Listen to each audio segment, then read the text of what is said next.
Hey, good morning, everyone. And we are coming to you via StreamYard as we're going to be having our Ag Issues program coming up here in just a bit.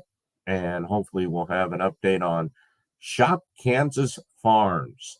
We haven't talked to the folks at Shop Kansas Farms since I think I checked the calendar. It was April was the last time we had them on the Ag Issues program. But it's always a lot of fun to be able to talk with the folks at Shop Kansas Farms, of course, now owned by Kansas Farm Bureau. We had back in April, we talked about that they had just recently purchased Shop Kansas Farms.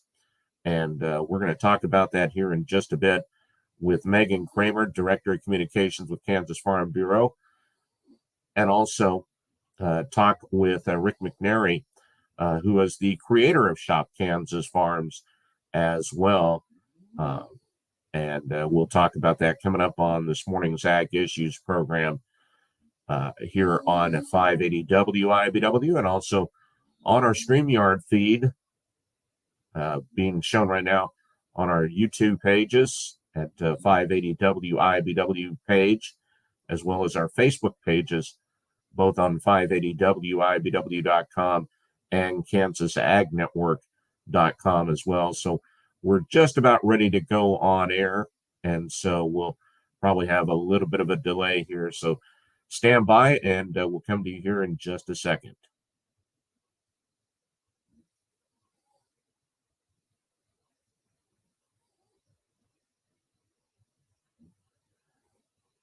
Good morning, everyone. Glad to have you with us on the program this morning. We're coming to you via StreamYard as well, which you can see on our website, as well as our YouTube page on 580 WIBW page, as well as our Facebook pages, both on 580WIBW.com, as well as the Kansas Ag Network Facebook page at Kansas Ag Network. Just type in the search of facebook.com. And today we're going to talk about and get an update on Shop Kansas Farms. And we're going to be joined here in just a bit by the creator of Shop Kansas Farms, Rick McNary, but also scheduled to be joined by Meagan Cramer, Director of Communications with Kansas Farm Bureau. Now, Kansas Farm Bureau, the owners of Shop Kansas Farms, the website as well. And that's coming up on this edition of the Ag Issues program here on 580 WIBW. But before we do that, let's get a check of the weather.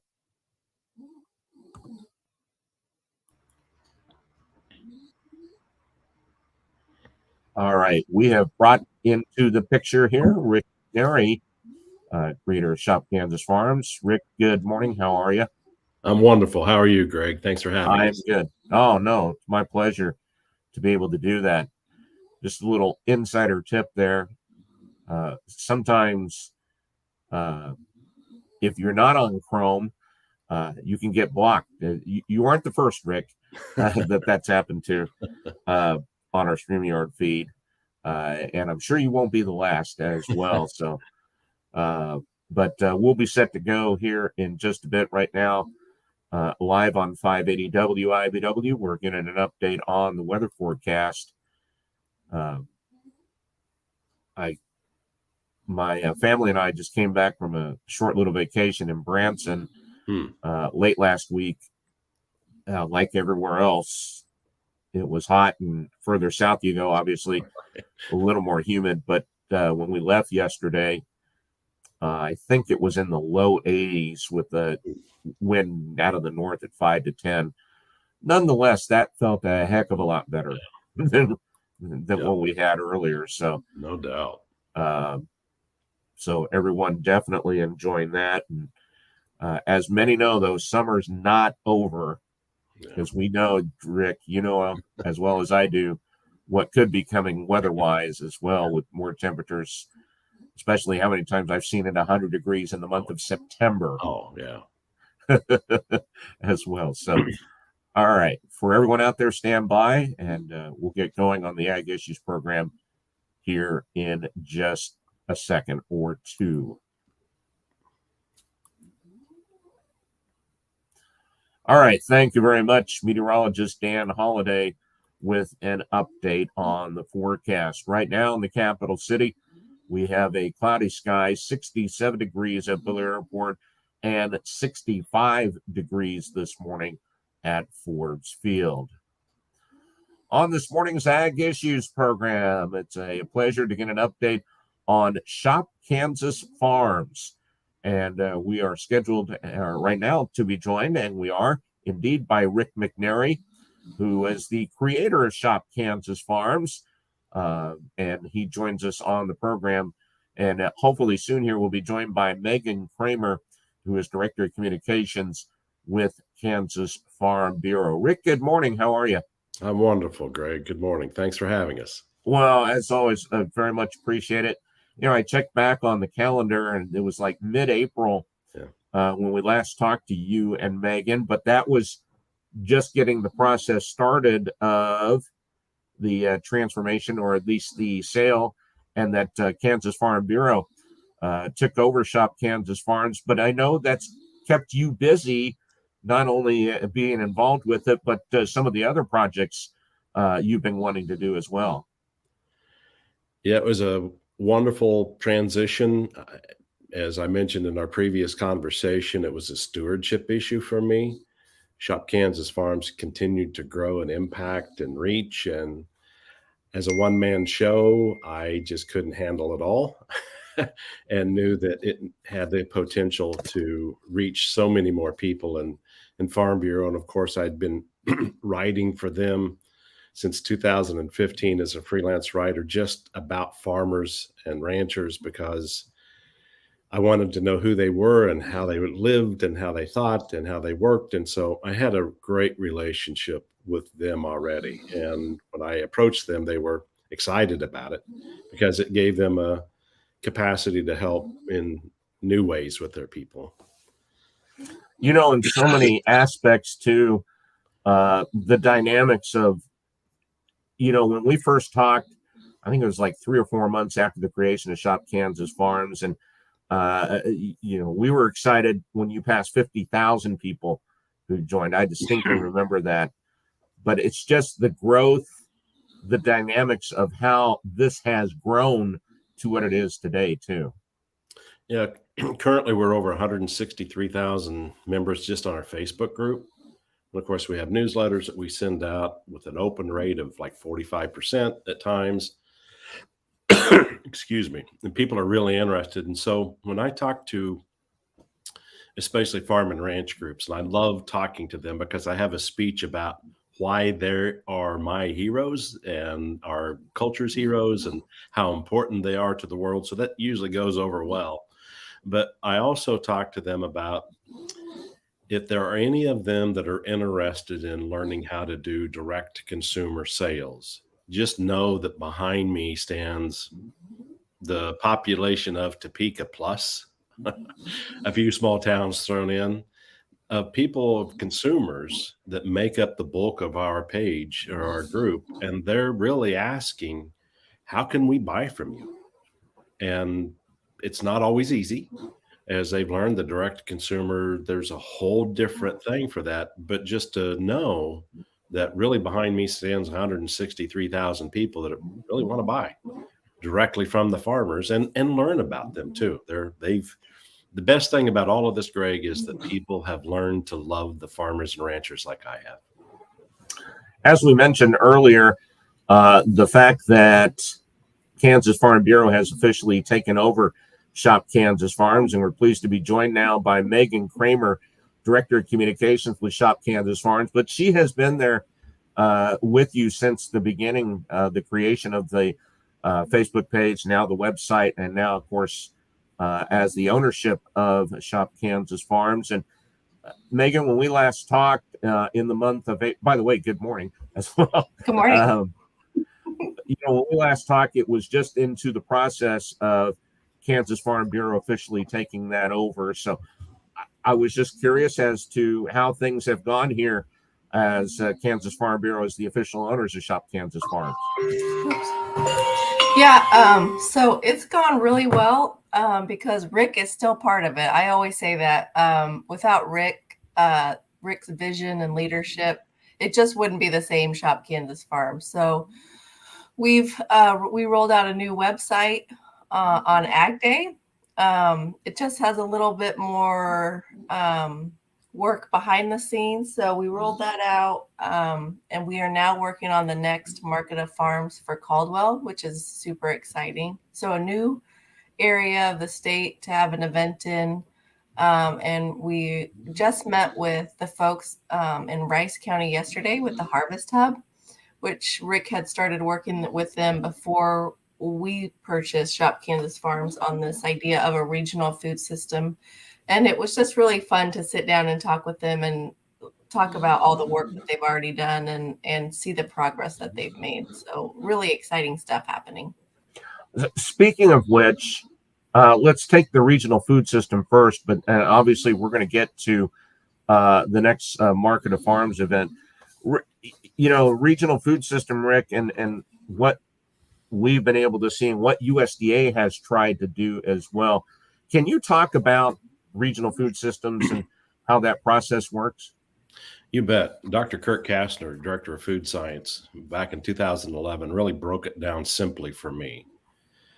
That a food system is comprised of three things: production, growing something, plant or animal, to a certain stage of maturation where it's ready for the second stage, which is processing. It has to have most of the time, some way that it gets processed to make it to the plate, and then distribution. So those three things make up a global or local food system. And at the time, he talked about the threat of global terroristic attacks on our global supply, and that there was intense interest for regional food systems to be backup and resilience mechanisms, as well as just ways to help consumers and farmers connect with each other in a new way. And of course, then when the pandemic hit and the big supply chain was, interrupted for a while, thank God it's been reestablished, and I like my bananas and pineapples. So, I'm really glad for the global food system. And what we always say is global food systems and regional food systems are both and. They're not either or, they're both and. And you're not going to fix all the problems with a regional food system, but it's a great way to help people connect with consumers, and it's a new revenue stream for farmers and for farmers and ranchers in particular. So building a regional food system, then the model that really I've been working on since 2011 has two components of it. One is economic development. It has to be economically viable. And so for it to be, for local farmers and ranchers to be able to add to their bottom line with this opportunity to sell directly to consumers is an opportunity, because we have consumers, like I said earlier, there's 163,000 of them on our Facebook group, and they're not a focus group. They're people willing to spend money. They're ready to spend. And then the other part of it is, the other track is community engagement, how you bring a community together to support the buying of local stuff. And so that model of community engagement and economic development is what the basis of the regional food system is. So it gets back to the producers and how we help them grow, but also help them find a market, how we figure out ways that there can be some small scale processing. Commercial kitchens are a huge need, some cold storage. And like you said, USDA, KDA, there's a lot of money being thrown at solutions for this right now, because they realize the need for it. And then, of course, how do you distribute that stuff? And what we've seen through Shop Kansas Farms, there are some pretty creative ways of distribution. There's a ranch and farm couple out north of Madison, out in the middle of the Flint Hills, and they just load up a refrigerator trailer that's really decked out nice and make a trip to Wichita and up to Emporia and Manhattan and Kansas City, and they've figured out distribution mechanisms that are unique. Well, and to Rick's point, Meagan, yes, we all know during the pandemic, dynamics changed, but they changed back to more of the norm, whatever, however you describe that. But in so many cases, the dynamics change for that producer out there, and they're taking advantage of what that means to them, or what they could be able to do too. Yeah, I think that was a question people had is this going to will it stay relevant after COVID? And we've talked to a number of folks. We rolled out an opportunity for people if they wanted to build out a website. We have some vendors that they can work with. And we've been really happy with the amount of people that have wanted to do that. And when we sit down and talk with them, I say, okay, how many customers have you kept throughout this? And one guy who sells pork, he said at least 80%. So once people got to connect with the farmer and get to know them, like, again, that's just tells the story of how much consumers want to connect with farmers, hear the story, know where their food comes from. But like Rick said, also go to the grocery store and get pineapples and bananas, right? But when we have that opportunity to connect with the people that are growing our food, it was great. So when farmers and ranchers say, yeah, I keep 80% of the people that are, bought from me for the first time. I think that tells the story really well. All right, we're going to take a break. And when we come back, we're going to talk more about Shop Kansas Farms with Meagan Cramer, Director of Communications with Kansas Farm Bureau, as well as Rick McNary, the creator of Shop Kansas Farms, on this edition of the Ag Issues program here on 580 WIBW.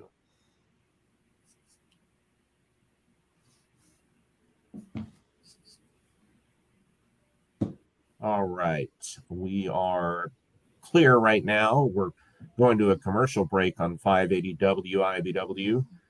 And so we will get going here in just a bit. So, Meagan, was that your normal alarm or was someone trying to text you? No, that was my normal alarm. And I put on my thing last night that we had, I had this, but I totally missed it. I had some family stuff with my in-laws. They're having some health stuff. So I think I just totally missed it. And then I was getting up and Rick's text like, are you getting on? Oh, yep.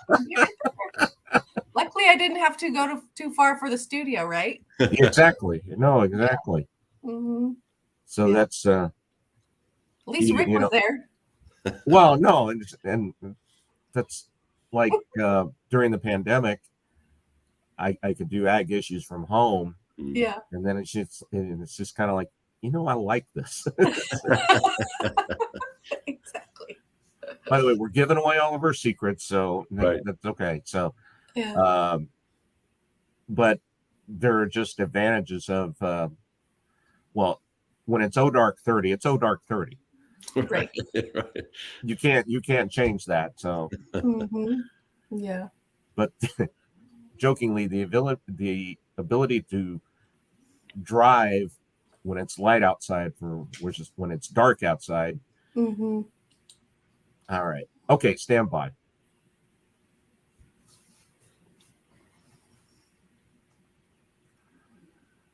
We are back on the Ag Issues program this morning here on 580 WIBW. And we're also on our StreamYard feed talking about and getting an update on Shop Kansas Farms. By the way, shopkansasfarms.com. If you want to see their updated website, as Meagan had mentioned earlier, Meagan Cramer, Director of Communications with Kansas Farm Bureau, as well as Rick McNary, who was the creator of Shop Kansas Farms, is joining us. Meagan, you mentioned earlier your next Shop Kansas Farms Market of Farms event taking place for the first time down in South Central Kansas, down in the community of Caldwell on September 30th. Yep, we're super excited to be in Caldwell. We have open spots for vendors. We've had great conversations with the community members. They're super excited to have us host this there. I think it'll be another great event, very close to the border of Oklahoma. So for Caldwell, we've opened it up to have some Oklahoma vendors come in. So it'll be different from our other Market of Farms. It'll be a broader reach of that area of the state. So I think it'll be a really great event. And it takes place, as we mentioned, September 30th from 9 a.m. to 3 p.m. at the Caldwell Community Building. You can see where you can find it, more information on your website as well. And Rick, talk about the development of a Market of Farms event that you've had throughout the short history of Shop Kansas Farms, but the success, the interest that you have from those vendors out there wanting to take part in this. You bet. So the Market of Farms is different than a farmer's market in that, one, the vendors that come are really from all over the state. And now we'll be inviting people in from Oklahoma because, Caldwell is the border queen, as well as the consumers who come are from all over really the region. So as opposed to it just being something local, it's something that's regional. So for farms who are interested in and have the capacity to sell to people from all over the region, this becomes a great opportunity for them to meet and greet and sell to people who are, as one farmer said at the first one in Lyons, they came to buy and not to browse. So it's a unique environment that provides an opportunity for producers to reach a whole new market they wouldn't be able to reach. And also for consumers to come and meet the farmers, because that's really what propelled this to begin with. People were saying on our Facebook group, we want to meet these farmers. We want to be able to come and buy from them. So have a show, have an expo, have something. So when the city of Lyons first reached out to me about that, before Farm Bureau had purchased us, I said, well, that's great. We've never done this before. We'll put it out there and see how it works. And in Lyons on March 2nd of 2022, there were 42 vendors that we had from all over the state. Some drove 3 hours to set up their booths. And then we had people from Colorado and Kansas and Texas and Oklahoma come to buy.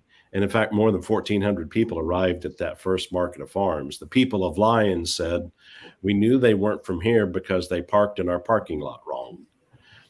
They have a gravel parking lot, without any stripes, and people's like, okay, I'll just park whatever way I can. So that Market of Farms, then we also know that there are communities around the state that might not have a farmer's market, or they might not have, something really to help, show off their local producers or draw people in. So Market of Farms, now we've kind of bundled it up that people can get it into their own communities and use our brand and all of our resources, because it becomes a destination marketing thing for them, because people are willing to drive to these Market of Farms. It becomes almost kind of a tourism, as well as just economic. Some of the numbers that we've shown, the economic impact in Lyons is over $250,000 in the two events that we've had there. Because it just, when people come to buy from the farmers, they also, shop locally, stay in the hotels and buy gas and all the other things that come along with that. So it's really good. We're especially encouraged when small communities, rural communities, because I love rural Kansas, are interested in thinking, oh, we might be able to do this. We might not be able to have a farmer's market every Saturday, throughout the season, but we could do this. And the beauty of it is a Market of Farms can actually happen off season. Off of farmers market seasons, because a lot of the people who sell, they have beef, and so they bring their freezers and their deep freezes, and they just roll them in and put the beef in there, or the pork, or bison, or whatever it is, and sell it that way. Well, as you can see on your screen, if you want more information about the next Market of Farms event in Caldwell, you can go to the website that's listed on the screen. As we wrap this up, let me ask you both, or both of you, to answer this question. I'll start with you, Rick. How much of this then, from both of your perspectives, is this teaching moments or advice or how to market, I guess, to not only the producer, the rancher, but as you talk to those cities, in this case of Lyons, or in this case of Caldwell? From your perspective, how do you look at that? And I'll start with you, Rick. Well, provides them an opportunity to educate their local community about the producers that are in their community, but also just about how to be able to buy directly from a farm, whether it's there locally or across the state. So it gives the consumers access to learn how to buy from farmers, and they don't often know how to do that. And Meagan, it just popped in my head. This isn't Amazon, Amazon Prime or something like that. This takes a little more work, but obviously for what this is for, it's well worth not only the buyer's time, for that producer, that city, or whoever the case may be? Yeah, it's definitely so. I think there's a couple things about the market of farms. When we were at the Lions one, this last one, people were going in, coming out with bags full, driving them off at their cars, and then coming back in because they still had stuff that they wanted to buy. So it's definitely like, we're going to come, we're going to shop, which I think is really cool. And then, so there's educational pieces, obviously, for the consumer talking to the rancher and the farmer. But there's also opportunities for the producers that are selling to learn from each other, which I think is really cool too, because you see them having conversations and learning from each other, which again, I think is just really, really neat. And then, yeah, like Rick said, so then these people come to these small rural towns and kind of say, oh, wow, there's a lot going on here. Didn't realize that Lions had, 3 or 4 restaurants, or, was a great little town. And Caldwell is the same way. Like, there's a lot of cool stuff happening in Caldwell. And to talk to the local people, like, they love their rural towns, which I think is really cool to see these group of people come together to do something for their rural communities, to bring farmers and ranchers and then consumers together. It's just a really neat thing to see happen in these small communities. Indeed. And again, if people want more information, the website shopkansasfarms.com. That's shopkansasfarms.com. Rick McNary, Meagan Cramer, as always, great to get an update on what's going on something that has been well worth the time to talk about. We'll keep updated in the future, and obviously, we hope everything goes well September 30th in Caldwell. Thanks, Greg. Thank you. That has been this edition of the Ag Issues program here on 580 WIBW. Stay with us when we come back. We'll get an update on the news headlines, and we'll check the weather forecast. That comes up next.